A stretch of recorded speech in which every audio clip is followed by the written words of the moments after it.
You have your copy. You have your copy. Okay, so just a quick recap from where we left off last Wednesday, right before the break. Okay? So again, when we speak of access control list, what are the two necessary actions does it apply? Permit and deny. Okay, so we permit legitimate or authorized traffic, we deny illegal or unauthorized traffic. Okay? When we speak of ACL, list, okay, it includes entries. Okay? So, in order for us to create the access control entry from what I mentioned in our discussion, okay, it will depend on the traffic direction or the network requirement. Okay? So, the one that I shared with you, that's the actual network simulation in the CCNA exam. Okay? If you're planning to take the Cisco Certified Network Associate certification, no, apart from multiple choice, batching type, yung tinatawag na drag and drop, you'll also encounter simulation questions. Kung saan you will make the necessary config. Okay? Alright, so just a general description of the network topology. You have your local area network primarily for the users. Okay? Then you also have a local area network for the servers. Okay? So if you remember back on Cisco 1, okay, user to server relationship, okay, basically the traffic flow in general will be generated or initiated from the user towards the server. So at least may idea na kayo agad. Okay. So those are the two LAN segments under core router. Okay. As you can see, there's also a wide area network segment towards the cloud core. But anyway, we'll be discussing in detail, okay, what are the general info first. Okay, let's start. All passwords have been temporarily set to Cisco. Okay, so what does it mean? Enable password, privileged password. Okay, all of which set to Cisco. Because what we will be configuring is port 1 router. Okay. So the core connection uses an IP address of 192.168.173.65. That's the one IP. Okay. Now, computers in the host LAN, so yung user local area network, they are assigned with an IP address of 192.168.101.1 to 192.168.101.254. So basically, 192.168.101.0/24. Okay. Dot 1 is assigned to host A, dot 2 host B, C, dot 3, 4, 2, B. Malinaw po? Malinaw?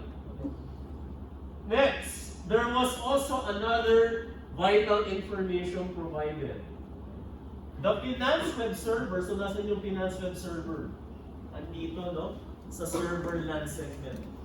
So if you will look closely, no? The user segment or the user LAN is on a different interface, okay, apart from the server LAN segment. Okay. So the finance web server is assigned with the IP address 172.22.122.7. Okay? So again, general information.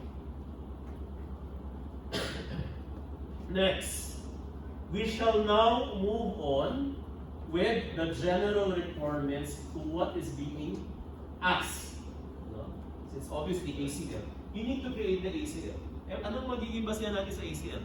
Yung guy nasa taas.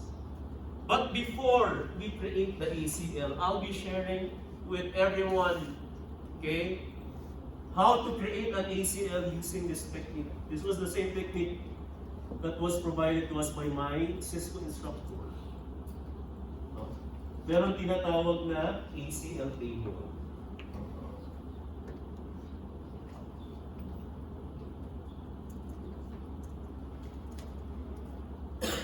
What does the ACL table have?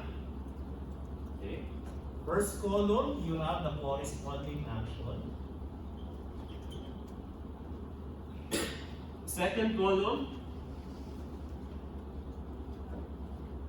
you need to indicate the source. Third column, you need to indicate the destination. And the last column, you need to indicate the appropriate protocol. Are we clear?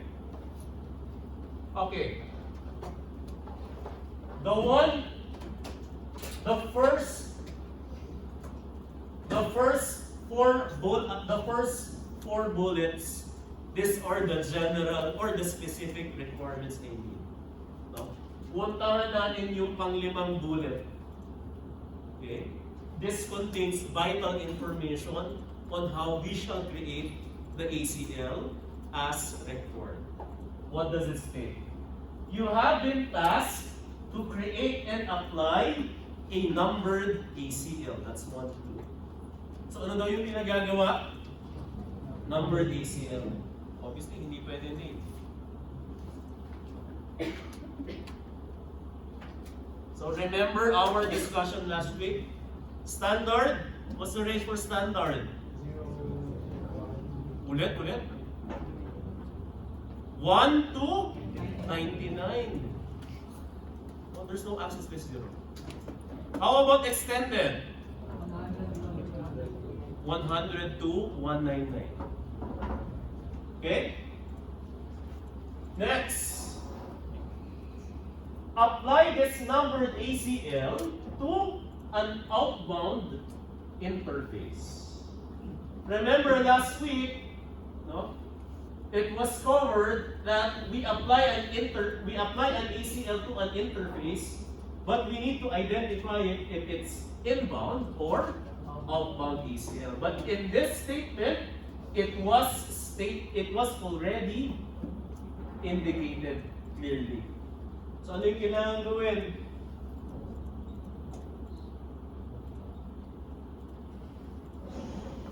Outbound ACL. Next, this access list cannot contain no more than 3 statements.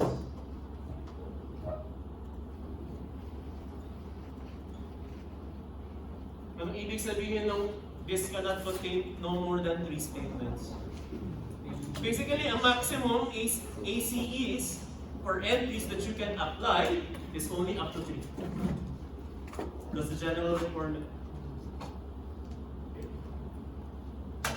Access to the router CLI can be gained by clicking on the appropriate host descriptor. Okay. Kasi sa exam, no, you don't have direct access to the router. Hindi ka pwede mag-click sa router. Dito ka dapat, doon sa may console cable. Okay? But in the packet tracer, you may.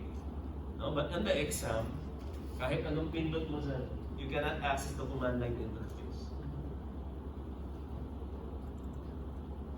Alright, let's go back to the ACL table. So again, okay, the primary basis in creating the entries for the ACL would be based on the traffic scenario.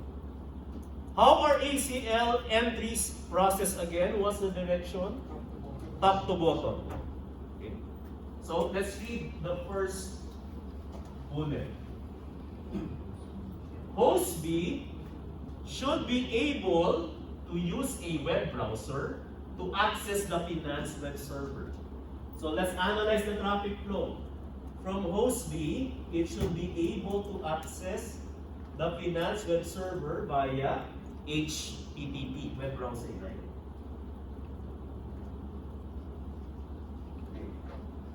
In this statement or in this traffic scenario, who is the source? Host B. Who is the corresponding destination?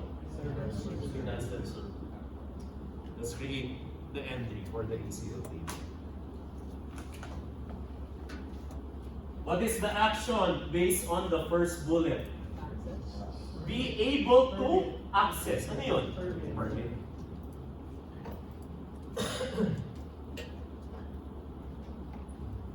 What is the source? Host B. Nakasulat to. What's the IP address of host B?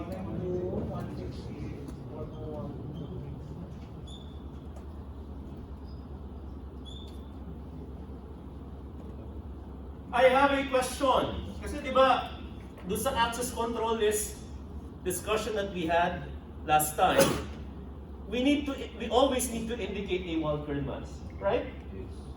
Now the question is, what is the prefix length to be used for host B? What is the prefix length? I already heard the answer. /32. Why /32? We're only referring to host B.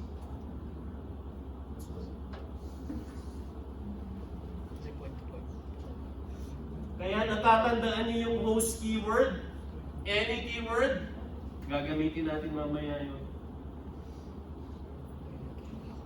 Next, what is the corresponding destination?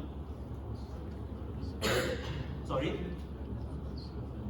Web server, finance web server. 172.122.7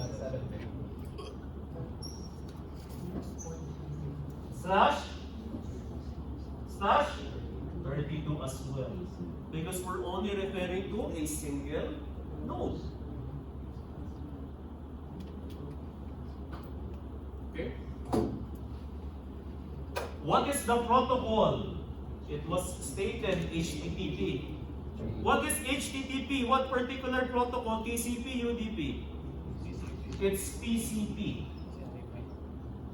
What is the corresponding port number for HTTP? Port 80.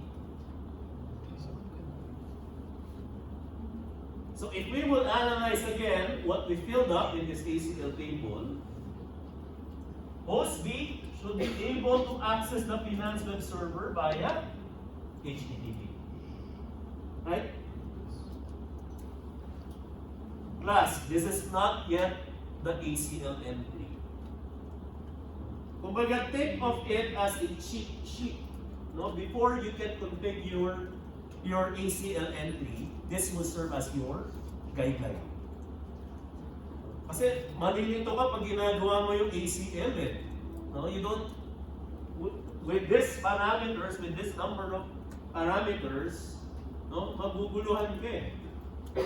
So, think of a strategy to be in order. No? Next.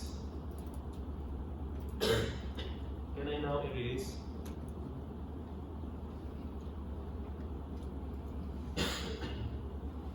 Next. Other types of access from host B to the finance web server should be blocked. What is the action? It's denied.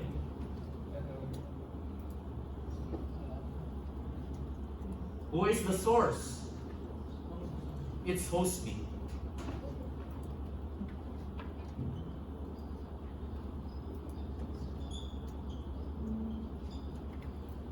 What's the corresponding destination? It's still the finance web server.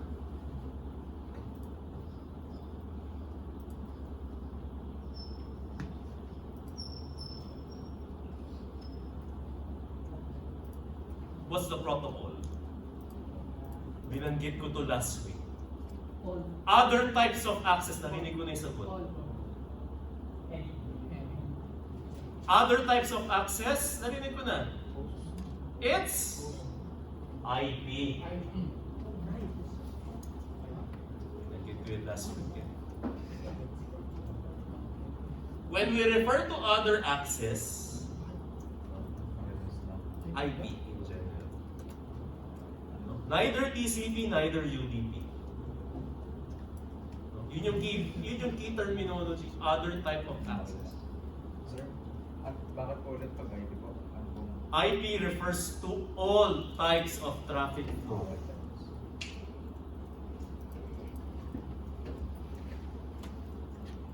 So again, let's read the second bullet. Other types of access from host B to the finance web server should be blocked. Malinaw? Next. Third statement, or third bullet, I mean. All access from hosts in the core or local LAN to the finance web server should be blocked. What is the corresponding action for the third bullet? Deny. Who is the source? Dalawa yung binanggit, no? Core and on local LAN. Sino yung local LAN na ito? The local LAN being referred to is the endpoints. What is the subnet? Ito ko.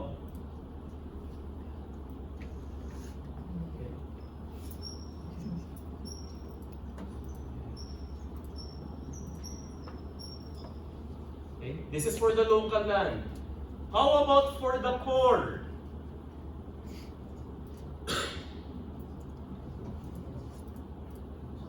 Sir, yun yung 192, 168, 173, 65. Is this the core subnet? The answer is no. Ano yan? That is the interconnection. The core subnet resides behind it. The question is, meron bang binigay na core subnet? Wala. So, there is a dilemma. Kasi paano yun?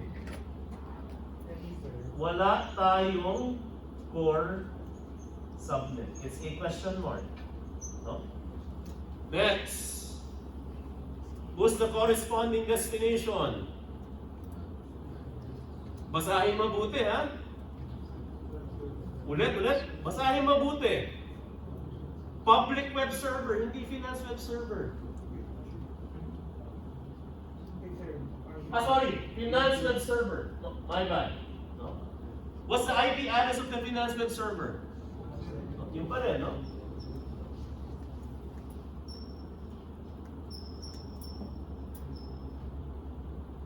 What is the protocol? All access. It's IP. No, we're speaking of protocol. No, yung any is only defined in source and destination. No, we're speaking of protocol. It's IP. Okay. So again, all access from the local LAN and on the core to the finance web server should be blocked. The primary challenge is this. We don't have any information about the core subnet. Right? Balikan natin mamaya. Next, last statement. No? Yung fourth bullet. All hosts in the core and on the local LAN should be able to access the public web server. What's the action? Permit. Okay, ganun ulit, no? Local LAN.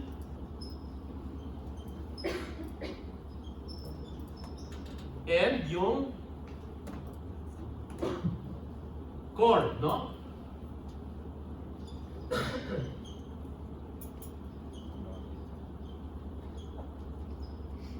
Okay. Towards the public web server.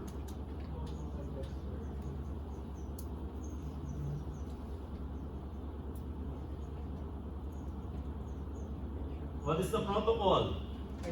IP. Okay.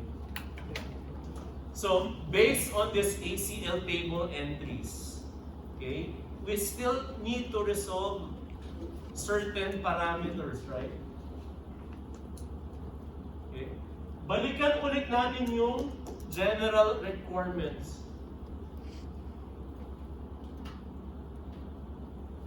Ang pinagagawa number ACL. From what is provided on this ACL table, what do you think is the type of ACL that needs to be applied? Standard or extended?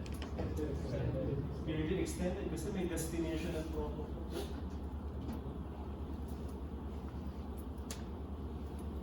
So we can utilize 100 to 199, right? Malinaw po ha? Next, outbound ACL.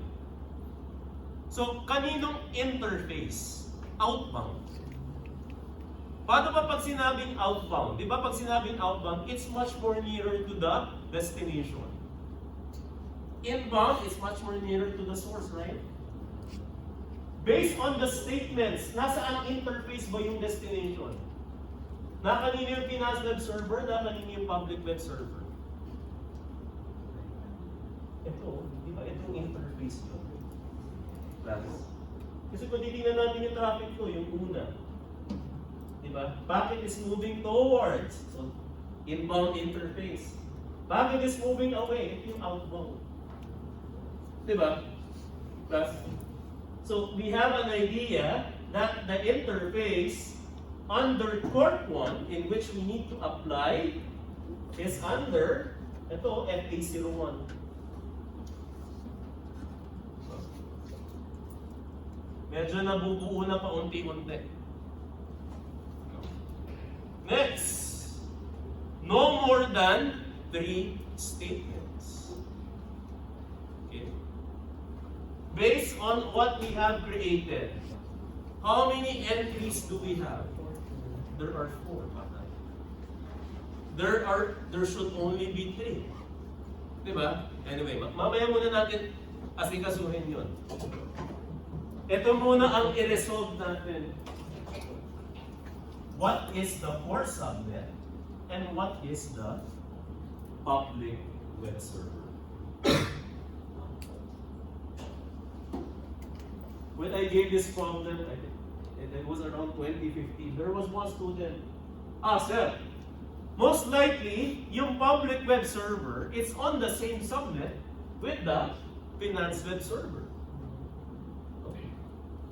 Kung .17 sir si finance web server, pwedeng si public web server .18. Is that a good assumption? No, sir. No. It's not a good assumption. What if hindi .18 yung inassign ko? Diba? Okay. What is one fact about the IP address of the public web server? It's an IPv4 address, right? An IPv4 address can be represented by which statement? Ito yung kanina nyo pa sinasabi. Any. So, natatandaan nyo yung default route, 0000/0. Diba? It represents the entire IPv4 address, in which the public web server is part of that default route. In ACL, this can be simply be any. Diba? We have a clue. Eh kung pwedeng i-apply kay public web server, solve natin yung problema kay core subnet. Right? We do know that the core subnet is also IPv4. So, ayun sir. Tapos, ang usapan. Pwedeng any. Right? You get the idea? Yes. So, having this statement, yung any, yung local LAN subnet can be replaced also by any. Diba? Right? Plus? So, any na lang ang gagamitin natin instead of defining both the core subnet and the local land. Right? So I think that already sorts out, no, the dilemma to which IP address would be utilized for the core and on the public web server. Ito na lang ang problema natin. No more than 3 statements. Sir, we can just combine statement 2 and 3, sir. Good. Why?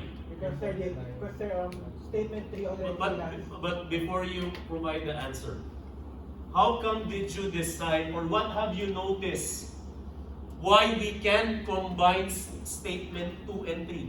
Look for similarities first. Same process. Obviously, same action. Same action. Tingnan niyo muna, same action. Same destination. Same protocol. They only differ in what? The source. Si statement 2, hosting, right? Si statement 3, we've already cleared it that it can be any. Eh di ba, itong IP address na to, yung 101.2, this can also be represented as? Guha? Kasi this will be obviously not similar with your lab exercise. No? I'll be providing different statements for your lab exercise. Okay? But I do hope you get the concept. Okay? Dito ko na lang gagawin yung okay. Wala mo na mag-config, ha? Let's write the ACL statements. Okay. So what is the ACL statement? By the way, no? Yung next discussion natin, next week, we'll be having a discussion next week on Monday. NAT na po tayo. Network Address Translation. NAT, in this case, it involves an ACL. Sige, ganito na lang. I'll be moving your second written exam instead next week. So wala mo na exam next week. Tapusin na lang muna natin yung Monday discussion about concept, then Wednesday config ulit. Ang gagamitin din natin, Cisco NAT simulation topology. Okay. Alright, let's apply the config. What's the config? No? Ano ulit yung, what's the syntax to create the ACL? Access-list. Access-list space number or identifier. In this case, let's use 101. So, kasi, di ba, any number within 100 to 199, right? Next, what is the first action? Permit space followed by protocol. TCP space followed by the source. I'll be writing first this statement. 192.168.101.2. What is the subnet mask equivalent of 32? O ano ulit yung prefix net na 32? Di ba all ones yan? O pag kinonvert sa subnet mask, ano? 255. Right. Tatawa kayo sa sarili nyo. 255, 255, 255, 255, right? If we convert it into a wildcard mask, what's the representation? It's 0.0.0.0.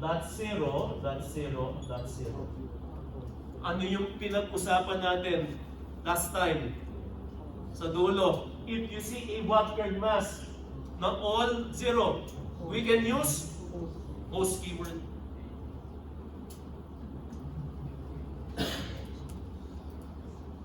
Sir, paano? Balikan niyo po yung pinag-usapan natin last week. Malinaw na po yan. Third question.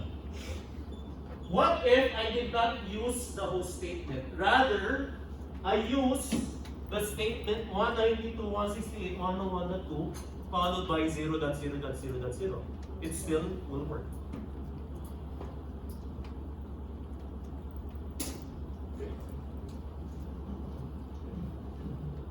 Space followed by the destination. Host route ulit. Host 172, 22, 122.17 space EQ port 80.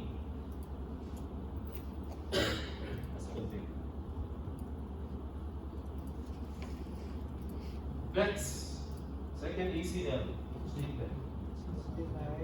Again, what should be consistent is the identifier. No? Always consult the ACL table. No? Kasi di ba mas madaling gumawa ng ganito, checking your cheat sheet. As against with reading the statement straightforward. Nalilito kayo.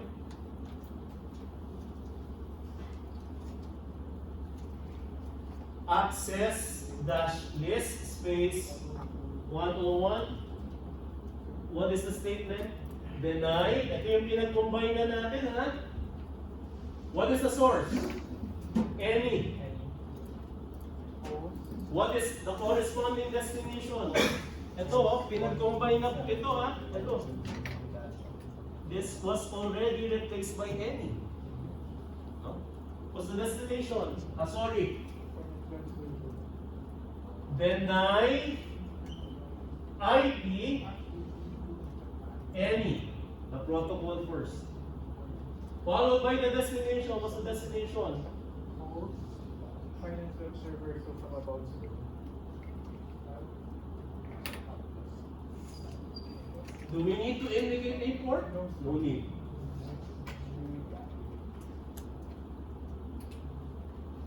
Next, third and last statement. Access list 1, sir. Access list 1. Permit space IP space any. And sir, we can use standard for that one, sir.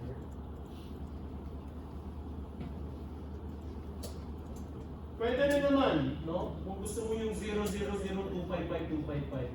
Pwede rin. Alam, hindi ka na. Maliligo ka pa doon.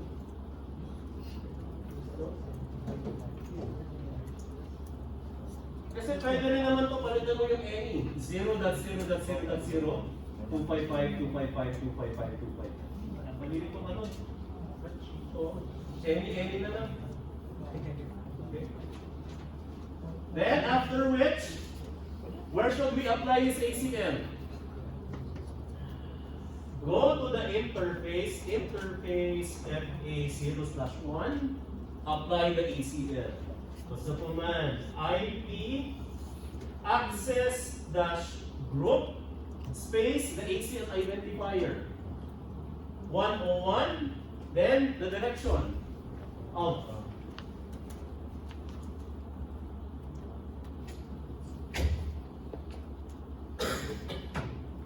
Malinaw po.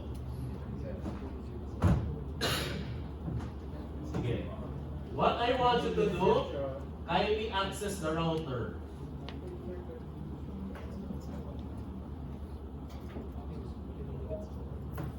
Yung console, oh. So go to the computer, no? Punta ng desktop. Kindly go to terminal.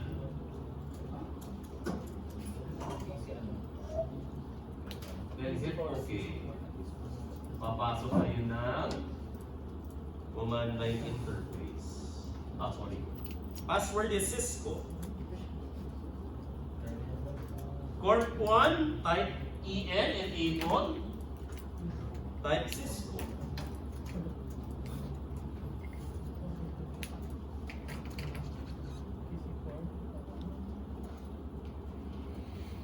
Okay? Nasa privilege mode na kayo doon sa may sharp, sharp symbol. O go to global config. Config.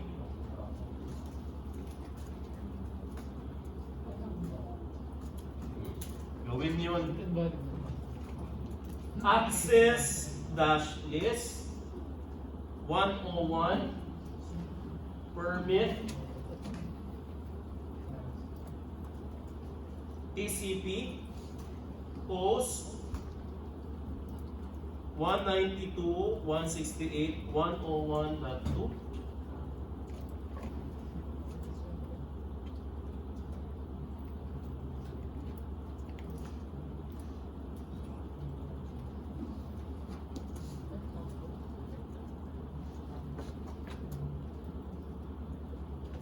Space host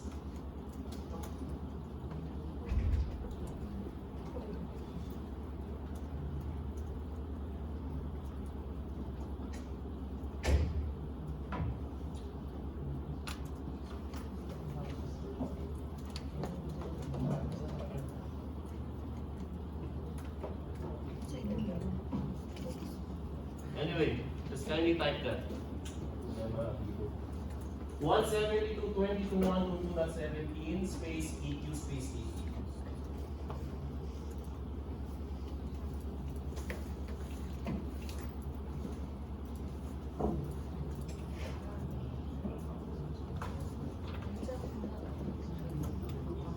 So after you're done with the first statement, hit enter. Pumasok po. Pumasok. It's on the config line, sir. It's on the config line. What do you mean config? Like in the after we do config terminal. Mamaya muna. Mamaya na yung right. No? You're still on the global config, right? Type access list 101. Sundan nyo lang. Third question. Yes. Sir, should we use 101 again, sir? Yes. Take it? Yes. That should be consistent.